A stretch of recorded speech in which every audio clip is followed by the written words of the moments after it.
അപ്പൊ അളിയൻ കാര്യമൊന്നും അറിഞ്ഞില്ലേ? ഇല്ല. എന്നാൽ ഇനി ഞാനത് പറയാം, ആരും ഞെട്ടരുത്. ആഞ്ഞൊരു മഴ പെയ്താൽ തിരുവനന്തപുരം നഗരം ഒന്നാകെ വെള്ളത്തിനടിയിലാവും. ഈ ദുരവസ്ഥ വേറെ എവിടെയെങ്കിലും ഉണ്ടോ? നമ്മുടെ തലസ്ഥാന നഗരത്തിന്റെ ഗതി ദുർഗതിയാണ്.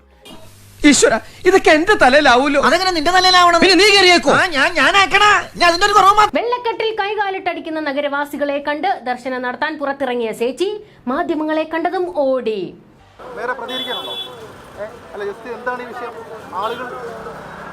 എനിക്കിപ്പോ എല്ലാത്തിനും പേടിയാ സാർ, നിങ്ങളെ എല്ലാത്തിനെയും പേടിയാ. നിന്നോടൊന്നും മിണ്ടൂലടാ, മാധ്യമങ്ങൾക്ക് മുന്നിൽ വരൂലടാ എന്നും പറഞ്ഞ് പിണങ്ങി ഒരു പോകാണ്. എല്ലാവരുടെയും കണ്ണു വെട്ടിച്ച് ഇവിടെ എന്തും ആകാമെന്നാണ് നിങ്ങളുടെ വിചാരമെങ്കിൽ ആ പൂതി അങ്ങോട്ട് മനസ്സിൽ വെച്ചാൽ. ഉത്തരവാദി മേയറാണ്, സർക്കാരാണ്. മനുഷ്യനെ വെള്ളക്കെട്ടിലേക്ക് തള്ളിവിട്ട നഗരഭരണകൂടം മൗനത്തിലാണ്. ദൈവമേ, കള്ളി വെളിച്ചത്തായോ?